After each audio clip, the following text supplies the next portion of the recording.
Coffee Pot Conversations. Bonjour et bienvenue to Coffee Pot Conversations, the podcast that gives you something a little bit different of Paris. My name is Paul, and I'm here to help you experience the city like a visitor, not a tourist. So, grab yourself a coffee, settle in, let's discover Paris together. Coming up on Coffee Pot Conversations. Yep, this is Coffee Pot Conversations, hosted by an Englishman in Paris. This is episode 3.6, a November overnight stay in Paris. Yep, it's the continuing saga of my overnight stay in Paris in November. It's November 28th, 2024. So, the main video, for those of you watching on Spotify and YouTube, is me just continuing my walk down the Champs-Elysees. So what's happening? Firstly, hello Frankie, friend of the show, the original friend of the show. Welcome back. It's amazing when you get a screenshot from a beloved follower showing that she's listening. So thank you, Frankie. Don't forget, guys, if you want to, I can't believe I just said guys, but don't forget, if you want to leave a message or get in contact with me, you can do that. Podcast at anenglishmaninparis.blog. That's a call to action really early, wasn't it? Blimey. So what has been happening since last time we spoke? Well, let's start with what we're going to be watching. So we are going to be going from the hotel. Well, we're going to finish off from the night before into the morning after, which sounds a lot worse than it actually is. We're going to take a little walk around Père Lachaise Cemetery up to Abelard and Eloise. I will be talking about when that's going to happen. I'll put a timestamp in so you will know when to start, when to stop, if you don't feel comfortable being in a cemetery whilst I am filming. Okay, so that's my my trigger warning for this episode. Anyway, back to what has been happening in the world since we spoke. What's been happening is I went to the Ideal Home exhibition in Olympia, Kensington, with my boys, Rory and Jasper, and we were there. It wasn't a podcast day by any stretch. We just walked around and we had a look, planned out Ideal Home. And on the way back, it got me thinking. I love spending time with my boys. But I was thinking, I'm at that age, I'm 49 at the moment. I'm at that age where I go on the tube, the London Underground. It could even be the Paris Metro when I do. And sometimes I'm worn out. And I get a little bit upset by the fact that I'm not being offered a seat. I think, you know. But then on the back foot, I go, well, actually, I'm quite pleased that I'm not being offered a seat because it shows that I'm not of that age where people feel that they should be offering me. Although I kind of feel that I'm at that age at times. Maybe I just don't look it. Must have been a haircut. That's been my week, really. Nev's in Paris without me. I went twice last month, so that's cool. She's there with family and friends, just having a quick little 4-day expedition. She's gone to the Musée d'Orsay, and that's it. So, yeah, great. No, it's great. I'm glad that she's comfortable and confident enough to tackle Paris without me. It shows that I've done my job. Also, much similar, Frankie's off next month, being April, and she's asked me for some help and some guidance. I love this sort of stuff, I really do. So if anybody wants to look at me and have a call for action, a call to action. So if anybody wants help or advice or assistance, email me in help@anenglishmaninparis.blog. Or if you're watching on YouTube, leave a comment. That would be pretty cool. Leave a comment saying I'm looking at doing whatever you're doing, whenever you're thinking of going. And then myself or other people can come along and give little recommendations, create a little bit of community. We all know that's what I'm after, community engagement. But enough about what I want. Let's look at what people of France want. In particular, the people in the 16th at the Porte de Versailles, where we have the WBC. WBC, Paul, what on earth is that? Well, glad you asked. It's the World Butchers Challenge. It's the perfect opportunity for professionals and amateurs to discover, learn and share the art of butchery. So you can book a spot to attend the competition and you can immerse yourself in a unique atmosphere whilst meeting talented individuals from 18 different countries. So, yeah, I guess it's like the Ideal Home exhibition, but for butchery, maybe. It's at the Porte de Versailles Expo Centre, where I have been a few times, normally to get my running numbers for the Paris Marathon, which is coming up. Why didn't you mention the half marathon, Paul? Well, glad you asked. I didn't mention it because I didn't take part, and I was a little bit upset, but I can only do so much in a year because, well, I'm broke. Hey! Also, I've got the Hackney Half Marathon coming up. That's in May. That's a London borough, and it's a half marathon running. I really do need to start my training on that one. And I think I said previously, there won't be any more on that coming up, so that's great. But anyway, the WBC starts on the 30th of March up until the 31st of March at the Porte de Versailles Expo Centre. Nice little area, actually. Just pop in different little expos if you want to, or the area itself is quite nice and delicate around there. I've said the 16th. You know what? I've got a feeling it might not be. No, it isn't. It's in the 15th. I knew I was getting it wrong. No idea why I kept saying the 16th, but it's in the 15th. But opposite is a little place that I went to with Nev called, I believe it was Du Pont Versailles on the Rue de Vaugirard and Boulevard Victor. It's a nice little bistro, restaurant, cafe kind of place where we just sat outside, and that's where I feel for the first time I actually people watched properly in Paris. And that was nice. We were early for the marathon. Oh, that's when we got like the €160 dried fruit. Oh, be careful with those. You go, oh, I'll have a bit of that, a bit of this, bit of the other, and it's dry fruit. And all of a sudden, those prices, they really whack up. It's like, no. I'm not paying that much for a bit of dry banana, thank you, Gov. So you put it back, and that's it. Then they realise that, they were trying to scam you. Have some of this, try some of that, and they just load up the bags. I say scam, that's a little bit, yeah, I suppose it is kind of accurate. But anyway, not to worry for that. So that's the WBC at the Porte de Versailles, 30th to the 31st. What also happening just before then, because we're talking about meat, why can't we talk about cheese? You have the meat and cheese balls, Charcuterie Fromagerie. March the 27th, created in 2001, is National Cheese Day in France. Journée Nationale du Fromage. And that's great. It's to help celebrate, promote French raw milk cheeses, as well as sustainable quality products. So grab yourself a plate of cheese. I don't know. I'm not a cheese fan. I'm really not. I tell you what, I do like cheese. I like cheese on my croque monsieur. Now, I've come up with a few variations. I know we're sort of meant to use different types of, or specific types of cheese, and I don't. But moving around with this whole cheese and ideal home exhibition, I bought Jasper a little toasty box. It's a microwavable toasty maker. You put your bread and your ingredients in. It's metal, but a different kind of metal, like an alloy. Silicone on the outside. Whack it in for 2.5, 3 minutes, maybe 4 minutes, depending on what you're cooking. And boom, out comes a scratchy bit of bread. I don't know if I'll put cheese on top.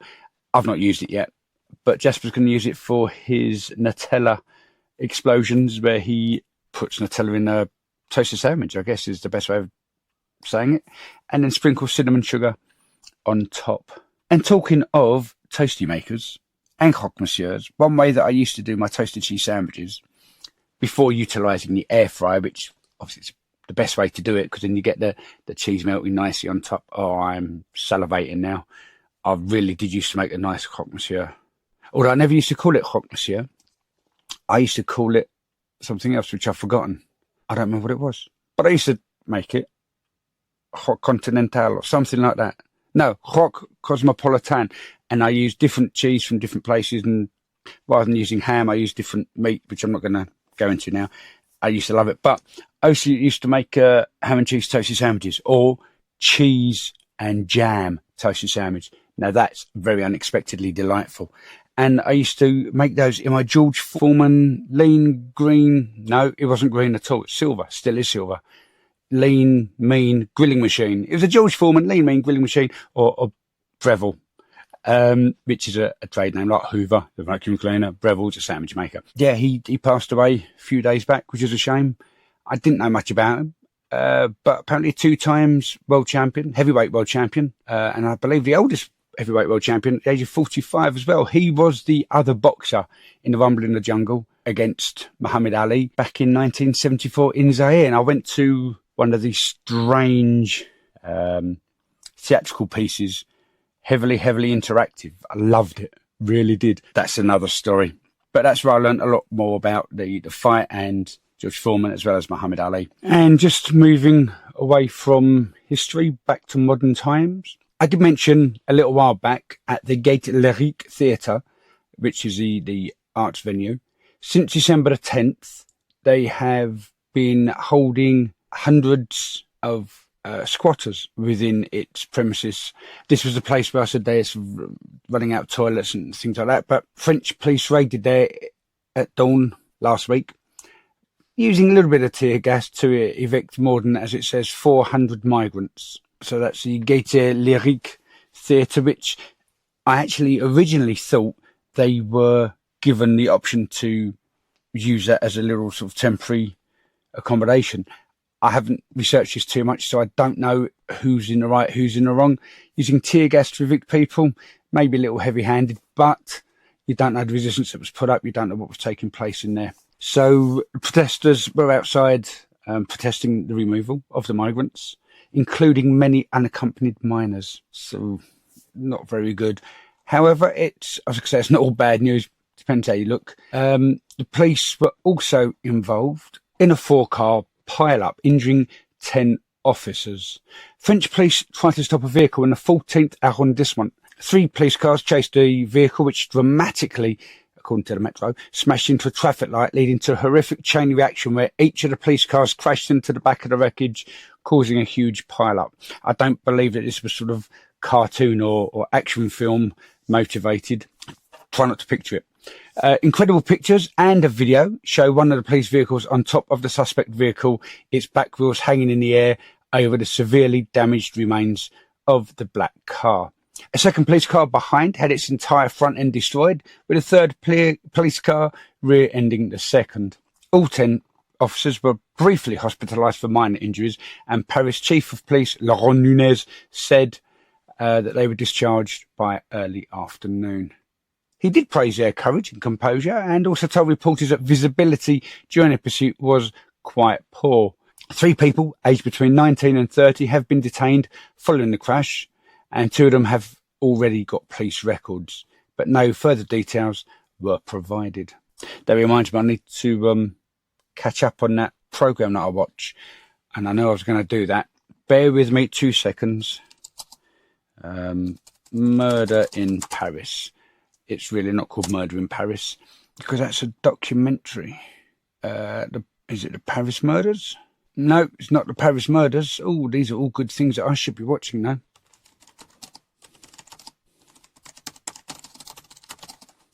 Astrid, Murder in Paris. That's what it's called. And I'm able to watch that on Channel 4. So that's really good. And I've seen the first series once already, I believe. And I have tried watching it again, but I get caught up in other things. I watch a Modern Family at the minute, but you don't really care. You don't really care. This, just to let you know, is also called Astrid et Raphael. There we go. If you do want to watch it, it's quite nice, quite light going, easy watching, beautifully acted out. I say that, I don't know how well French actors act. I did see Asterix a few months back. So moving on, I think I have covered the news, what's coming up, everything else. Don't forget, your clocks change. If you're in England and listening, your clocks change. If you're in France and listening, your clocks change. I don't know about other countries. I'm not really worried about them at the minute. But if your clocks change them. If not, well, don't. So that's that for now. Oh, one last bit. Don't forget as well, because these clock changes means we're coming into spring. So for those of you that have the luck and ability to travel through Paris on foot, above ground, have a look for the Sakura cherry blossoms. Yeah, cherry blossom back in town. Not like I first mentioned at the beginning of this season, where I did say about, the cherry blossom on the trees. We know it wasn't cherry blossom. It's now going to start coming out. England, Wales as well, the UK have daffodils, and Paris has cherry blossom. And I've mentioned this because it's Sakura, Japanese cherry blossom. And we were at an Italian restaurant the other day, Never myself, before she went to Paris. And I had a lovely homemade lasagna. It was gorgeous. And Nev's trying to learn Italian as much as I'm trying to learn French.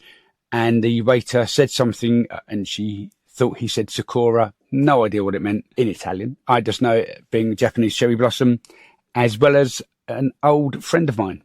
So I know little Kelly doesn't listen at this stage.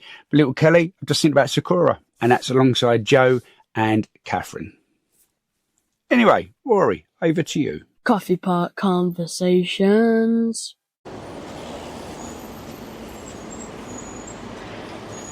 And so here we are, Thursday night, 28th November, Boulevard de Ménilmontant, just at the side of Père Lachaise.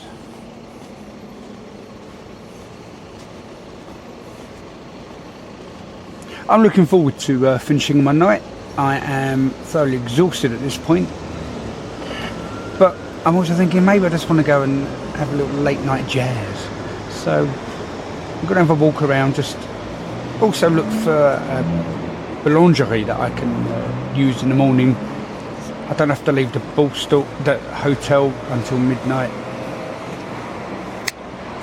I don't have to leave the hotel until midday, so I've got plenty of time in the morning just to sit, do some writing, have pain au chocolat, pain suisse, orange juice, cup of tea.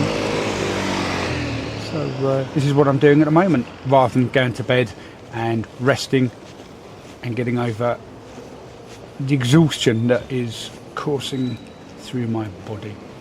Obviously here we've got more stonemasons because we are where we are. There's no shortage of these along this area. And why not? It's obviously a business that needs to be talked about. But there aren't just the major cemeteries in Paris. We don't just have Père Lachaise or Montparnasse or even the one in Montmartre. There are smaller cemeteries dotted around the areas because unfortunately people donate, they need to be buried.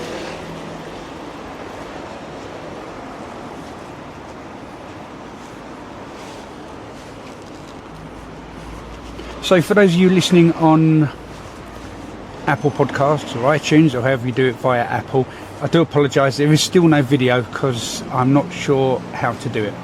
So my advice is move on to YouTube. Why not? youtube.com/@coffeepotconversations. You can leave comments there, you can engage in conversation, and you'll also see my other little section there, which is what I call my blogcast. So all I'm doing is I'm just reading blog entries from my blog. Nothing spectacular. Some are long, some are not so long. They're all mediocre quality. You can actually hear that the style of writing does change over the years. I start with my first entry, Je suis l'étranger, and that was back in 2017. That was a university piece. It then starts at 2019, and then it's just carried on from there. Not any real regularity or hilarity, but there we go. Now look at this cute little dog just walking in the street.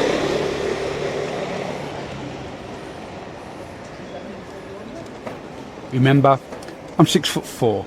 I'm carrying bags. You can see my shadow there. We are in Rue de Montlouis in the 11th. So yeah, walking down the road. Cycling bins, dustbins, dog having a way up by the little lamppost. Don't forget, I'm also about 110 kilos. Merci. And that was where they didn't see me. Yeah. So again, if you're watching on if you're watching on Apple Podcasts, move on to either Spotify, which I know some people don't want to do, and that's not a problem, or crack onto YouTube. You're going to see more with YouTube than you will do with Apple Podcasts because it's not up there. But I will still try and narrate for the rest of the season as to what's taking place. So at the minute, I'm still walking down the road. Yeah, bet you wish you're watching on YouTube now, don't you Apple Podcasters? And it's nothing personal. I just don't know how to get the videos up there. I think it's something to do with starting up a new account. It's a whole long-winded mishmash. I'm not even going to say I'm going to look for season 4 because I don't even know what I'm doing for season 4 yet. But does make my way around the corner past the Peruvian restaurant, Candela 2. Now, don't forget, always grab a doorway. Yeah, slow motion that was.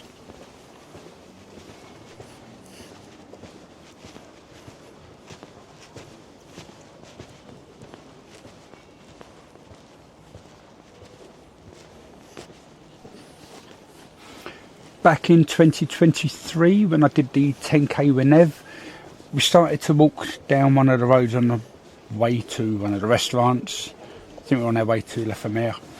And it was like, ooh, windows are open, let's have a little look in. So it's not just doorways, but it's apartment windows as well. And I know it's a kind of little bit like Tom Papery, but hey, why not? Windows open, fair game. But these apartments aren't as big as you think they are. Some of them are, but not all of them. Most of them aren't. And I still don't know if that lady felt threatened, which is why she put her phone down.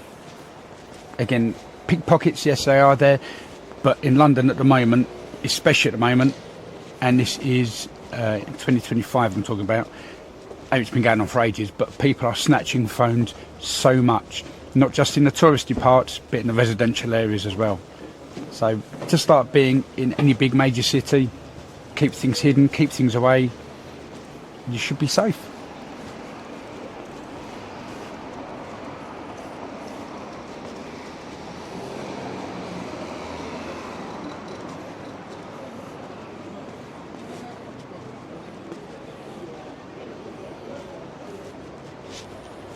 Now, if I was a typical East Londoner, that phone would have been snatched. I would have been bombing it down the road.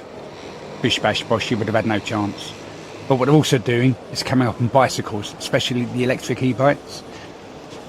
Again, this is more London, but it will branch out into the mainstream parts of Europe, I promise you that.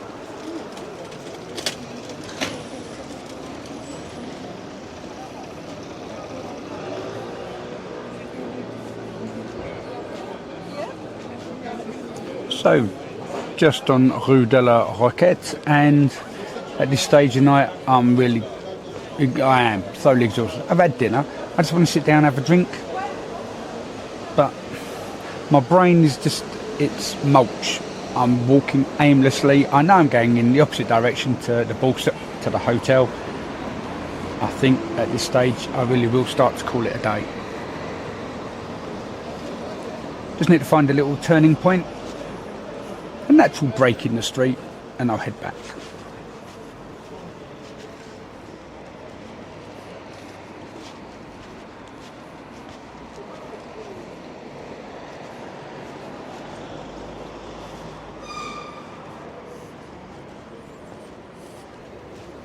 And as mentioned in a previous episode, this, just to my right, used to house a prison. There's actually another one further down the road as well. That's the bigger one.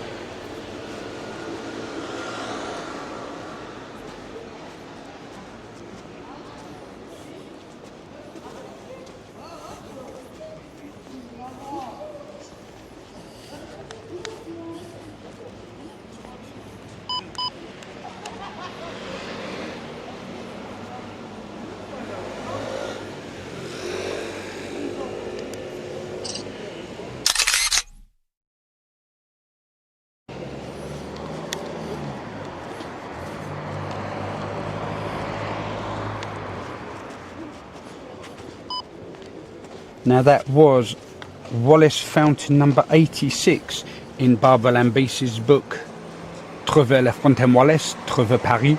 Find the Wallace Fountains, find Paris. It's an English and French book, which is amazing. It really is. It lists quite a large number of Wallace Fountains around Paris, and it's a really good read. It's got 21 self-guided walks, but you don't need to follow those. It's actually a nice little companion book when you do spot a Wallace Fountain. You can just have a quick read. Barbara gives a little sort of synopsis of where the fountain is and that type of thing. Obviously, it's got the introduction to the book, where it talks about Sir Richard Wallace and the fountains. Interesting read, really is. I saw this at the Wallace collection in London on the shelf, and so I've already got a copy handed to me by Barbara and signed in front of me from Barbara. And this was part of my November interviews back in November 2023, episodes 2.1 and 2.2.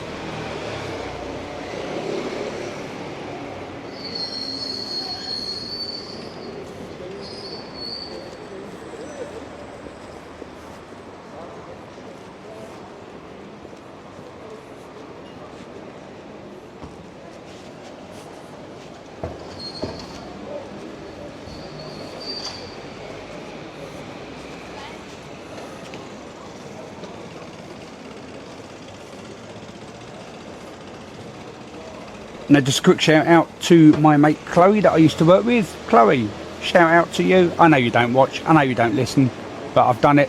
When you get around to it, let me know you've heard it. Unless Frankie or Emily are watching / listening, in which case, tell Chloe. Cheers.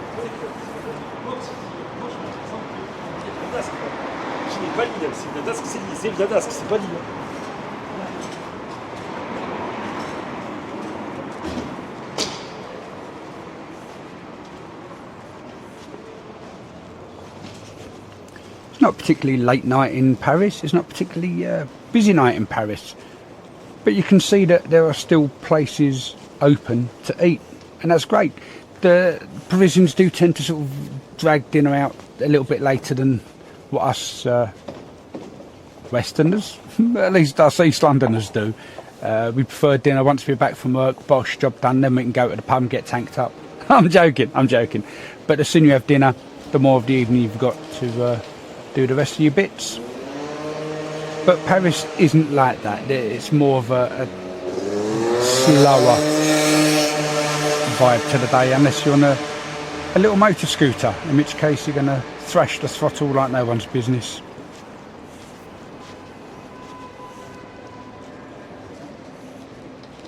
So this place we're coming up to on the corner, Le Bec Salé, actually means the salty beak.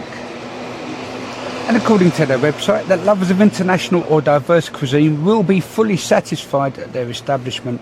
You can discover the restaurant, Le Bec Salé, and indulge in a variety of Mauritian dishes. In summer, enjoy sunny days on a temporary terrace.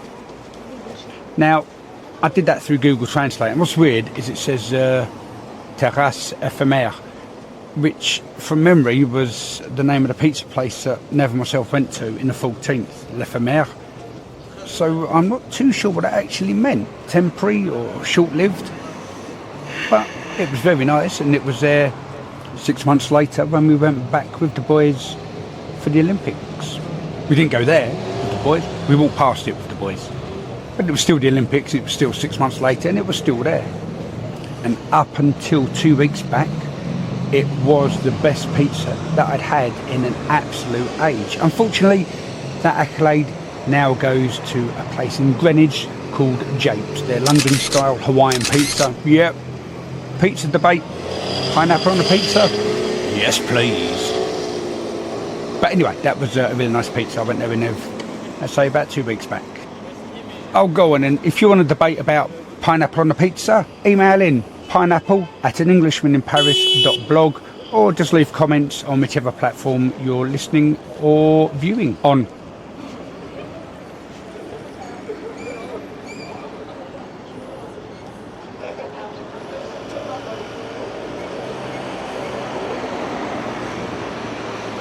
Now, just standing here by this cycle path zebra crossing roundabout cycle crossing junction, just on the right, it'll be magnified shortly, the Chez Papa. Now, Nev and myself, we've eaten 2 of these already. One in the 20th, which was, as the French say, c'est magnifique, or wowzers McBowzers. The 14th, found by Cimetière Montparnasse, not so good. Well, I didn't do my regular boulangerie.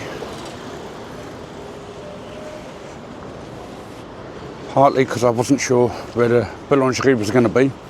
with a table and chairs.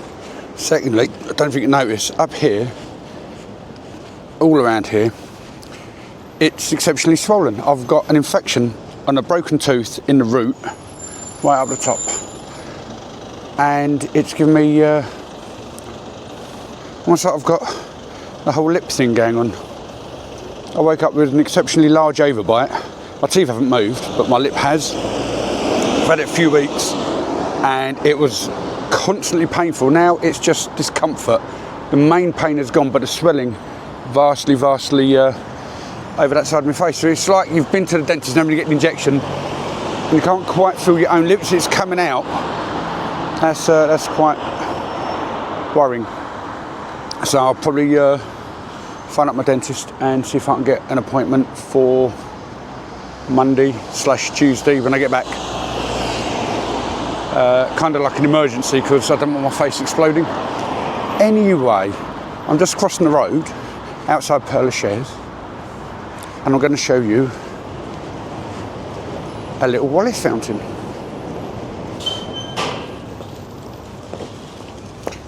So like I said yesterday, here's the names of the fallen heroes. But here is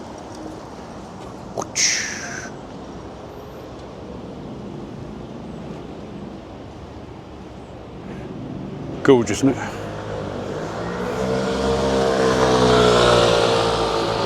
Absolutely love them.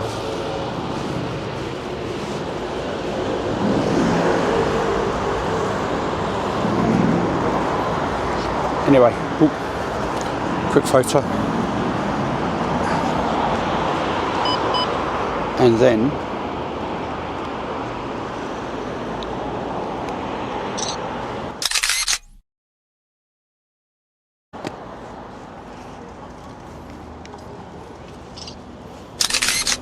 just took a photo inside of my hand.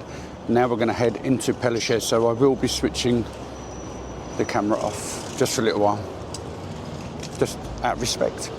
I'll turn it on when I get to Eloise and Abelard. Okay, see you soon.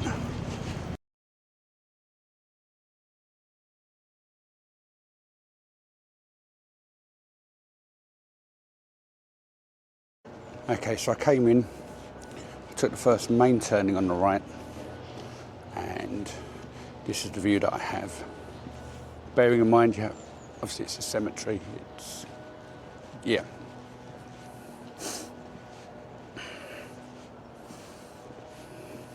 I actually feel that I need to be talking softer during this section because of the calmness of the cemetery, the stillness in the air, the serenity that surrounds me. So yes, I am walking through Père Lachaise.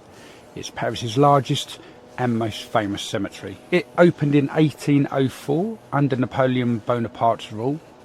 It's 110 acres and it's in the 20th arrondissement. It's got cobblestone paths and trees, mausoleums, graves. Generally, they're in good condition. There's over 1 million people buried in the cemetery, with over 70,000 tombs.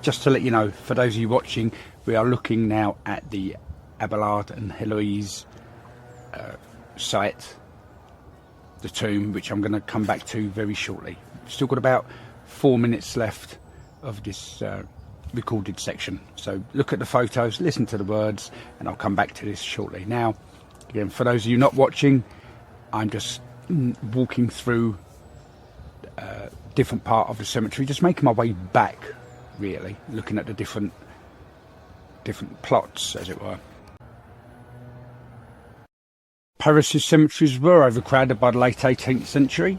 Les Innocents Cemetery was famously shut down in 1780, and the remains were moved to the catacombs, and that's an entirely different story, and possibly for another episode. Napoleon declared that everyone had the right to be buried regardless of social class. It was originally unpopular because it was too far outside the city, so authorities they staged publicity stunts. They transferred Molière and La Fontaine's remains to the cemetery in 1804. Abelard and Heloise, who I will come back to, were moved in 1817 to attract more burials, and by 1830 it became the most prestigious burial ground in Paris. Now, people buried here are Oscar Wilde. His tomb, designed by Jacob Epstein, was once covered in lipstick. Well, lipstick kisses. It's now protected by glass.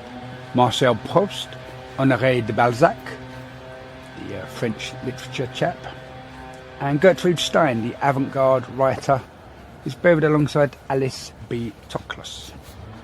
Also, we have Frédéric Chopin. His grave's always adorned with flowers, but apparently his heart is in Warsaw. Edith Piaf, the Little Sparrow. Now, that was a weird sight. I was expecting something huge and glamorous, but she was actually buried in a regular-looking black stone. I don't know if it was granite. Very, very inconspicuous, along with her family. Jim Morrison also wasn't what I was expecting when I went. One last musician is Bizet, the composer of Carmen.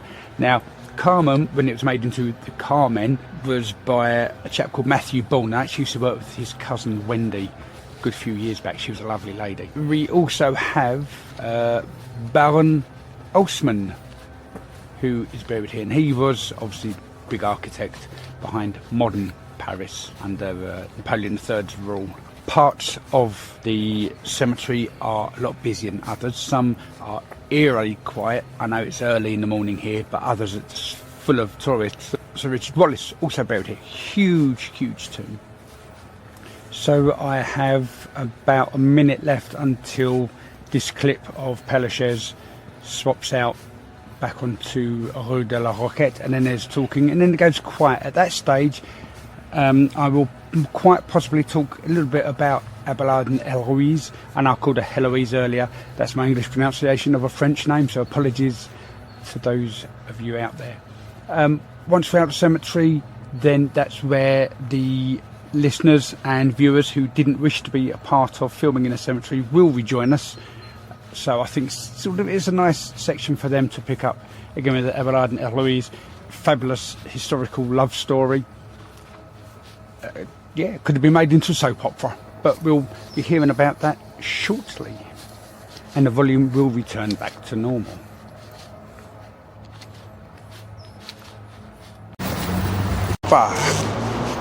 Okay, come with me on a journey to where we're going to go. So we're going to go to the Louvre first. So we are at Rue de la Roquette, just behind me. Père Lachaise. Now I've done this road a few times over the last 12, 16 hours. So we're just gonna, I think it's a straight, and you'll also see that I'm recording this for hyperlapse. So there's gonna be a lot of, yeah, anyway. So gonna go from Père Lachaise through, I believe, Bastille, and then we're going to slowly turn right. I think I've made it the third turning at the roundabout. Just need to know which roundabout that is. I think that's Bastille, and then take it from there. Once we get to the Louvre, going to go to Champs-Élysées. Oh, Champs-Élysées. And then from there, going to walk to Galerie Lafayette, do the infamous Christmas tree, which hopefully is up by now. Not seeing it on Instagram, but I'm actually not really on Instagram that much these days. So I'm going to remain quiet just for a little bit. And I'm going to film what you would see through the hyperlapse, which is going to be really weird because you're going to see me filming through the hyperlapse. Not to worry, we'll see how it goes and we'll take from there.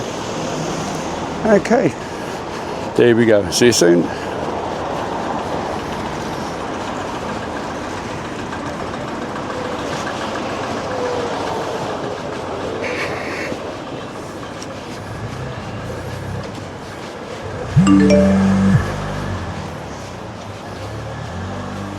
Okay, so for those of you that were with me, you know I'm going to be talking about Abelard and Eloise. For those of you joining in after the recording session at Père Lachaise Cemetery, we're going to be talking about Abelard and Eloise. They are among the most famous lovers in Parisian history. They were intellectuals, scandal makers and tragic figures whose story still captivates scholars and romantics as well. Their affair took place in the early 12th century, set against a backdrop of medieval Paris. It's when the city was becoming a major centre of learning, so much so the left bank was known for the academics as well as the religious side. Their story offers plenty of angles. It could be philosophical, historical, Parisian cultural, or even the evolution of love and scandal. So, Pierre Abelard, born 1079, died 1142, was a philosopher, a theologian and logician. Not a magician, but a logician. He was one of the most brilliant minds of his time, known for his teachings on logic and for challenging church doctrine. Eloise d'Argentuil was born in 1100 and died 1164. She was exceptionally well-educated woman for her time. She was fluent in Latin, Greek and Hebrew, and she was renowned for her intellect and wit, which was rare, really, for women in medieval society. Now, Eloise's uncle, Fulbert, was a canon of Notre Dame. He hired Abelard to tutor her.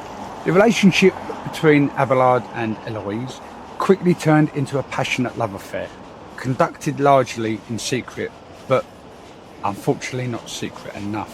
Eloise became pregnant and they left Paris. They married in secret, but Eloise, fearing for Abelard's reputation, denied their marriage publicly.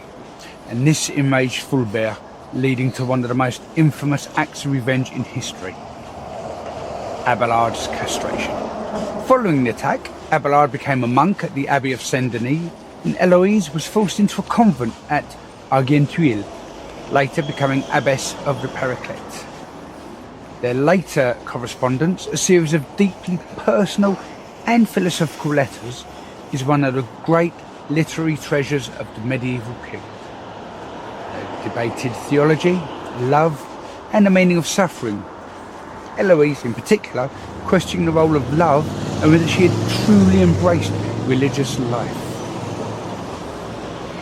Now, there are some Parisian locations connected to the story, such as Ile de la Cité and Notre Dame, which is where Abelard taught and where Eloise's uncle was based. Also, the Abbey of Saint-Denis, where Abelard spent his monastic years. And the reason for me raising the story, Père Lachaise Cemetery. It's their alleged and supposed final resting place. The grand tomb at Père Lachaise draws romantics and scholars alike, though some historians do doubt whether their remains were ever really moved there. So, let's bring it back to today. Why do they still matter? What's so important about them? Well, their letters. They still spark debates on the nature of love, free will and the constraints of religion.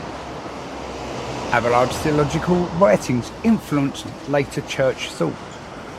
Eloise, often seen as an early feminist figure, challenged medieval expectations of women.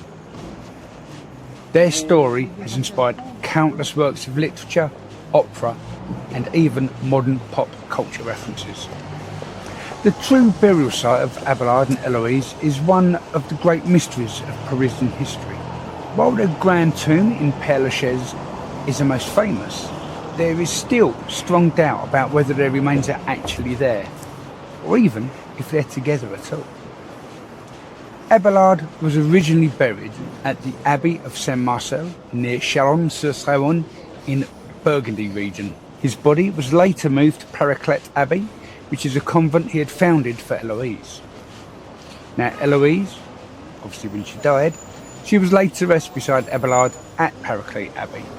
And the legend says that she was buried in his tomb with her hands intertwined.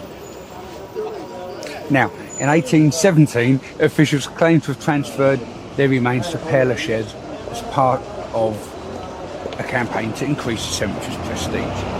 I'll give a recap as well as an explanation for those of you that weren't there at the time. So there was a cemetery in the heart of Paris which was called Cimetière des Innocents, and it was one of the busier cemeteries in Paris. Under a law dated from 1765, Paris wasn't allowed any more cemeteries, purely for sort of reasons of health. Disease was coming out, bodies were buried from the Black Death as well as syphilis, which I mentioned in a previous episode. And it wasn't a particularly nice time to have vast quantities of dead people laying around. So the decision was made to close cemeteries. In 1780, this Cimetière des Innocents closed. Now, under the weight of buried corpses that had been moved there from different parishes, a partition gave way and the remains of Parisians spilled into the cellar of a restaurant. Remains of these exhumed bodies that had been interred from other parishes already, as well as those already buried at the Innocents, they can now be found in the Catacombes de Paris. There are a few different stories that surround the movement of these bodies at the times that it was all taking place, and they can be found elsewhere, different podcasts, different internet pages. That's not a problem. I'll let you do your own exploring for that. I was going to say digging, but that would have just been a really bad joke. However, going back to Abelard and Eloise, there is no definitive proof that their bones made the journey from Paraclete Abbey. Some historians believe that only symbolic relics or the empty sarcophagi were moved. So if they're not at Père Lachaise, where are they? Well, they could still be at Paraclete Abbey, still lying in their original graves at the Abbey ruins. The Abbey was dismantled, but some tombs may still remain undiscovered, so difficult to know. Some people are saying that Abelard was initially buried at Saint-Marcel, and that's where they believe his bones are still laying.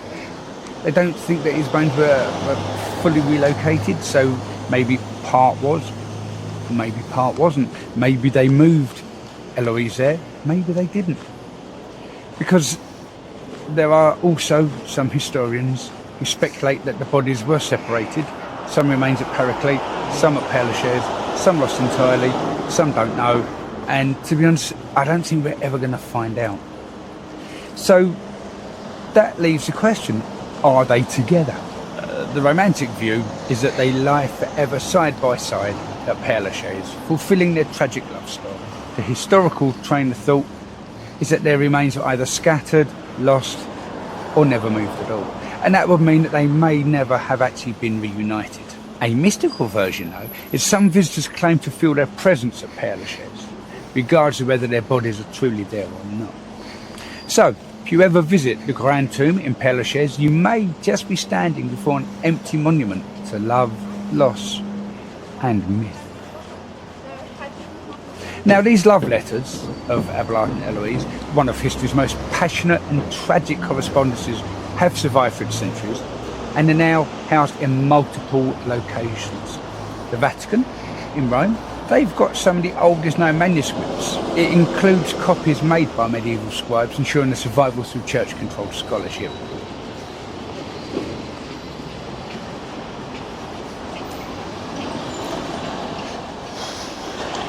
So, one thing that you tend to notice as well is on one corner they'll have somewhere to eat, and generally, I know I've said this before, on another corner they'll also have somewhere to eat.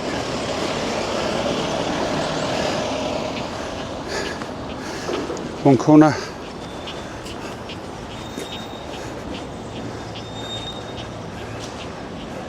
Closer to, I was going to say home, but closer to Paris, the Bibliothèque Nationale de France, the BNF, holds medieval copies and printed editions from later centuries. And some of the earliest printed editions from the 16th to the 18th centuries are stored there.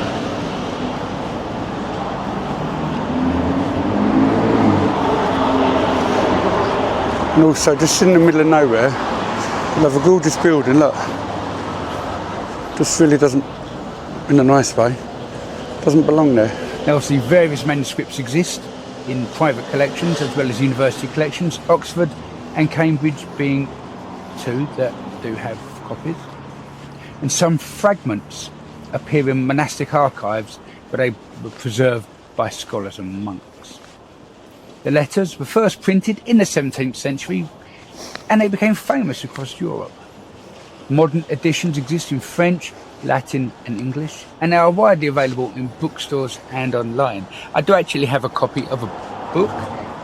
I'm going to be honest, I read the introduction, not written by them, and it just made me stop. I should have moved straight to the letters, but being a reader, I thought, well, I'll find out what it's all about. That was really silly of me. I will try and dig out that book and have a read of it at some point, although I then need to find the book first. So these letters, what's in them? Well, Eloise's passionate confessions expressing her undying love and resentment toward Abelard's fate. Abelard's philosophical reflection, but mixing love, theology as well as regret. There were also debates on love against duty, where Eloise rejected traditional marriage, arguing that love should be free and not bound by law. After Abelard's castration, their letters took a sombre spiritual tone in the post-tragedy exchanges. Now, there is some debate about whether all the letters are genuine, and some scholars argue that certain parts were edited or added later. However, the historical impact is undeniable. It influenced medieval love poetry and romantic philosophy. Now, a Penguin Classic version of the letters of Abelard and Eloise is a widely respected translation.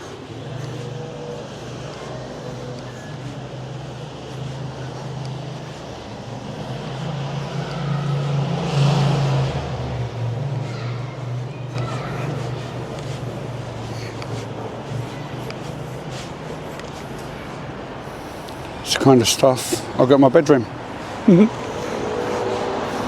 Oh, look at that.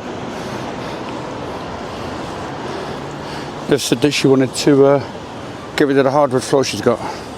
It's an option for you, Nev.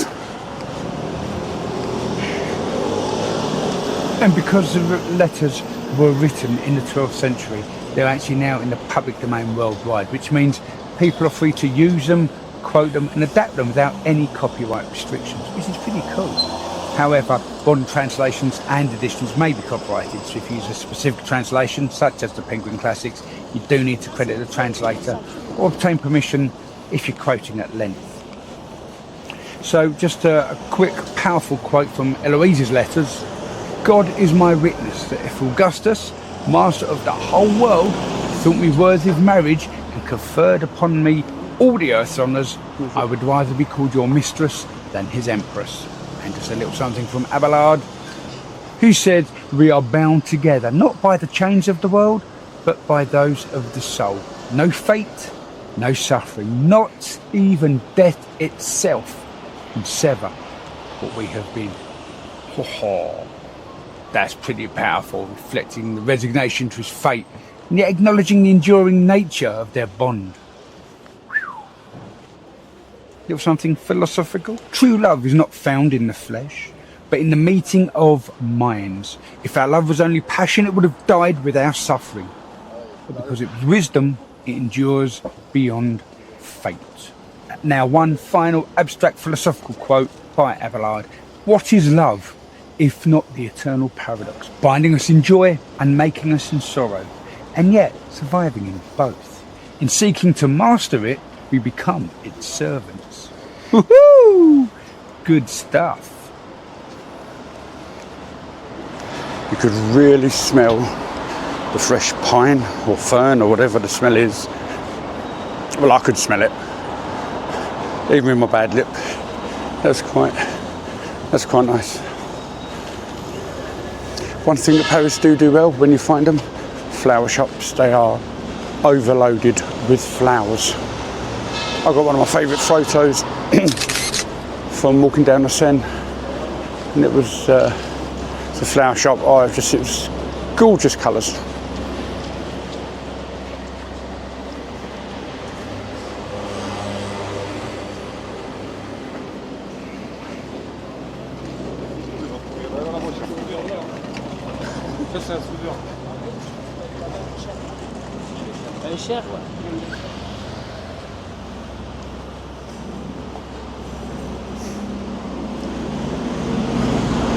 Coffee Pot Conversations. And that was episode 3.6. Just like to say thank you for sticking out another long one.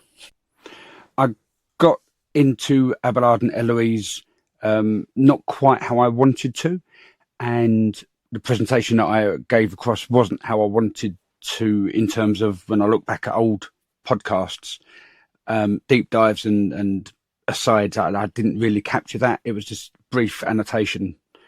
So apologies if you were looking for more information on that. By all means, come ask me. I'm still struggling to find my feet in the way that these are done. And for that, I can only continue to apologise. I was going to say I will do my best to settle down, which I will do, but that should also be in the coming up, settling down. Anyway, that's it. I'm going to carry on talking because now it's time for Jasper's jingle. Coming up on Coffee Pot Conversations. Yeah, so we've got the final 10 minutes of what was going to be the last 10 minutes of episode 3.6. So this episode I cut early short. Oh my days, I need to start that all over again. So what's going to happen is I cut this episode short by 10 minutes. That's going to be the beginning of 3.7. Yes, I've done it before, I know, and I apologise. I still don't know how I'm going to work through season 3/season 4. I'm just going to play it all by ear, which is, as we know, how I do the majority of things with this podcast. I can't find my footing yet. It's still early days, though. It's only year 2 for me. Season 3, I'm still going. That's it. I can only continue, as I said, to apologise. So sorry once more. I've got loads of material that I need to get out there. I've also got loads of knowledge, information and research that needs doing and that I want to give to you guys. And I can't find a nice way of doing it because I am caught up with so much in real life. So I'm going to stop waffling because I am hitting up towards the hour already. And that's it. So stick around, carry on watching the videos. If you've got any comments, you know what to do. That's right. Hang around for the next part and you'll know how to do it. And I will be changing the intros and outros, the walking parts, the conclusions, the call to actions. But just give me time. I've got the material, hopefully. If not, because I've not even reviewed it, I'll be going back to Paris. I'll be sorting that out properly. Who knows what's going to take place between now and then. So I'm just going to be walking out of my bush and then it's going to be over to Rory. Thanks for tuning into Coffee Pot Conversations today. I'd love to hear your thoughts on the episode. Also, if you have a story from a past trip, a question about your next one, or something you'd just love to share, send an email to podcast@englishmaninparis.blog or message me on Instagram @EnglishmanInParisBlog, where you can follow me. Until next time, keep the coffee hot, the pot warm, and the conversation cool.